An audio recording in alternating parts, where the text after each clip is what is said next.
Have you ever had a package delivered and not been able to remember what it actually was that you bought or when? And then when you worked out that it was a cute dress, a watch, high smile, whitening toothpaste or whatever, you lied to your significant other about it? It was on sale. I used a voucher. Babe, they were giving them away. Yep, me neither. This episode is completely unrelated to that. Well, mostly. What you may have noticed, though, is that your sense of guilt over your online insomnia buying has increased a little this year, mainly because, of course, you're trying to save for your wedding, but also, newsflash, in case you've been living under a rock, we're in the thick of a cost of living crisis, and it's hitting some people really hard, like needing to sell their homes hard. Others are feeling the need to shoplift to make ends meet. And others are just watching their discretionary spending a little more closely.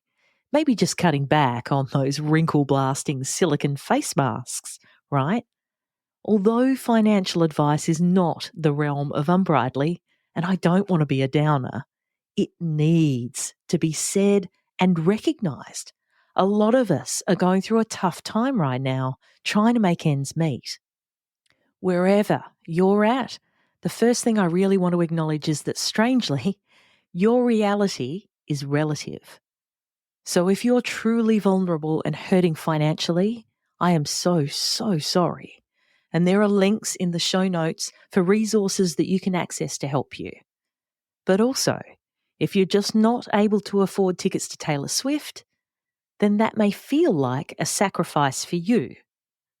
I imagine, though, that for many of my Unbridely podcast listeners, the current cost of living crisis will affect or has already started to affect either your wedding planning, so maybe you've had to second guess the amount of money your venue is costing you, or your wedding party. Perhaps your bridesmaid can't afford to go on your bachelorette weekend now. Your guests, those who need to travel, may not be able to fit it in their budget, and possibly this may be affecting your emotions as well.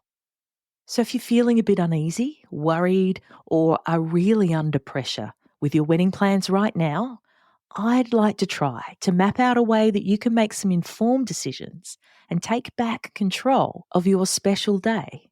In this episode, I'll share my basic understanding of how inflation is affecting everything, including your wedding, and the 5 steps you can take to work out exactly where your pressure points are and what you might be able to do to alleviate them and get back on track. Let's get stuck into it. Unbridely is a community of pro-wedding vendors who believe in freedom and integrity in weddings, giving you options, solutions, tips and tricks to create the experience and memories that you and your fiancé really want and deserve. Because we believe that weddings are a team sport. With how-tos, stories and interviews with recently married couples, we find out what went right and what they'd change if they could go back and do it all over again. I'm Camille, and welcome to the Unbridely podcast. For me, this time feels a bit like when we all realised our lives were going to be put on hold during COVID. Do you remember what that felt like? I remember how I and a lot of people I know went through the 5 stages of grief and loss as we processed what the pandemic meant for our day-to-day lives, our jobs, our families, and our future plans too. First, there was denial. Surely it can't be that bad. Then there was anger. What do you mean I can't go on holiday? The bargaining. What if I just don't shake hands with other people? Then came the depression. It's going to be like this for a long, long time. And acceptance. Let's learn how to make our own sourdough bread.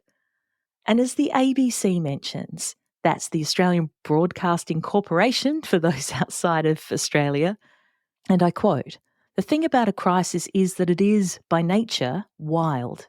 You can try to manage it, but there's no guarantee of a clear pathway out. And the message we're getting is that it's liable to surprise and flare up." End quote.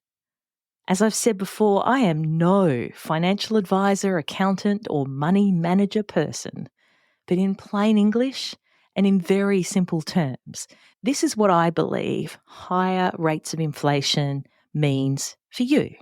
Number one, the cost of essential products and services, so think food, electricity, petrol, medicine, going to the doctors, etc., goes up more quickly than usual. And two, this decreases your buying power, which means you get less for your money. And three, high rates of inflation also increases interest rates, which in turn lifts rental costs. So whether you're a homeowner or renting, this also impacts what you have left over at the end of every month. This economy may not affect you that much or cause you to alter any plans you've already got in place for your wedding. You may have a job in an in-demand and buoyant industry, be sitting on piles of gold or eagerly awaiting a hefty inheritance. And there's no hate to you, it's just life. The cost of living crisis is affecting some pockets of society more than others.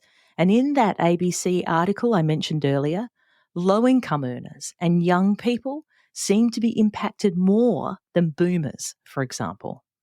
So what can we take away from all of this, and how can you make wedding plans during this time? It really depends on your personal and financial situation, what social or government support you have available to you, and where you're up to with your wedding planning too. But universally, the very first step is, number one, don't panic. If we've learned anything from COVID, and I'd like to think that some of us did, the first thing we need to do is to not panic. Cast your mind back to April 2020, and you may still be able to access that all-pervading sense of what the fuck. And I'm seeing some of that happening at the moment for different couples at different stages of their wedding planning. Remember that nothing is as bad as it first seems. And as my mother likes to say, murders only happen at night. So take some time. Don't make any knee-jerk or rash decisions. Most problems with money, cash flow, budgets, and definitely wedding planning can be worked through. So step number 2 is gather info. This is the time when you get all your ducks in a row. So what stage are you at? I like to think of wedding planning in 3 stages. So there's the ground level. You're just engaged. You haven't booked anything and you're just dreaming. The next is the middle level. So you might have locked in a contract with your venue and some key suppliers. You've chatted with some other vendors. You might have made some commitments, but you're still pulling it all together. And then the third level is the top level, when everything's locked in. Invitations have been sent out and there might only be a few months before your wedding. So no matter what stage you're at, we want to pull together all of the info. If you have them, you'll need your budget, your guest list, your contracts or terms and conditions, any receipts, and anything else you've already decided, paid for, or planned. And this includes promises made to family and friends as well. So then step 3 is to analyse, and step 4 is to make a plan.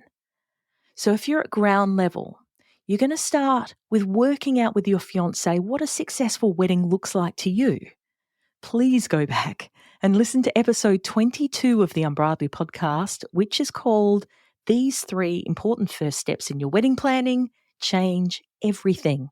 All about how and why you need to work this out before you start committing to anything, whether that be a date, a venue, a dress, because the answers you work out with each other after you listen to that episode may mean that your vision, plan, or budget changes completely, or your timeline gets shifted back. But no one else can decide that for you. So what does a successful wedding look like for the both of you? If you're on the middle level and you've just started planning and you've got a handful of things booked in, it's time again to revisit what a successful wedding looks like to you. So that's episode 22. And make sure that you're still on the right path. If you're on track with both your budget and your plan for your wedding, you may not need to make any or many adjustments because you've already worked out your finances, your overall vision, and your timeline for your wedding.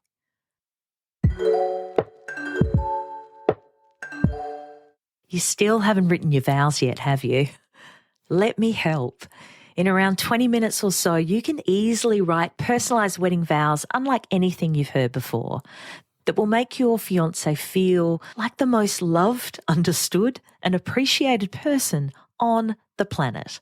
The How to Write Wedding Vows That Don't Suck instant download 17-page PDF ebook walks you through a step-by-step format for your vows, how to find the right words and phrases to describe your feelings and your fiancé, how to write that crucial first draft, and create your final wedding vows masterpiece. So if you don't know how or even where to start, if you've been Googling your little heart out, or if you've been calling them wedding vows, AEIOU, this ebook is for you. Included in there are also some bonus secrets for getting the most out of your wedding ceremony. So make sure you download your copy right now and get Write Your Wedding Vows crossed off your to-do list today. The link is in the show notes. But for some, you may want to think about making a little extra money in the short term to offset your wedding expenses. A quick look in any Facebook wedding group will reveal that many engaged couples take on a side hustle like food delivery or rideshare, tutoring, dog walking or pet sitting, or even completing online surveys for a little bit of extra cash. Some couples have gone through their house and rounded up unused items that they're able to sell online for a profit or arrange a garage sale. This is also when you want to be having a chat with anyone else, like the bank of mum and dad, to lock down exactly what they will be contributing and when that will be, including any strings that are attached to those funds. For example, in return for their contribution to your wedding, they may expect that all of your uncles and aunties are invited. You don't want any of these surprises further down the track. And then you're going to check your current contracts, the terms and conditions that you've already entered into with vendors. If you work out that you went a little too extravagant for your wallet or your future needs, you will want to take a good look at the fine print now to work out if you're able to negotiate payment plans to still make it happen when you want to, or what the penalty or lost booking fees will be should you want or need to change your booking or contract. This might look like reducing your guest numbers. It could be changing your menu. Maybe you need to opt for a more economical option, or removing other added premiums that you have now decided that you don't want or need. You want to know exactly what the minimums are. So for your venue, it may be a set package or a number of guests that make it worthwhile for them to offer their services to you. For a photographer, it may mean a minimum coverage of X number of hours. Generally, the earlier and better you communicate to your venue and vendors about your concerns and needs, the more likely they'll be able to offer you options to keep your wedding as you really want it. But it's important to know what your cutoff dates are in your contracts for final numbers and non-refundable or final payments.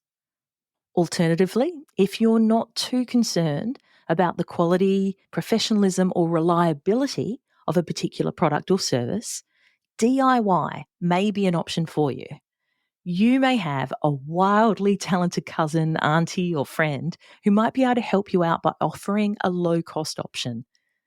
But before you lock them in, always be sure to check with your venue. Find out if your venue requires your auntie, for example, to have insurance or permits or the like.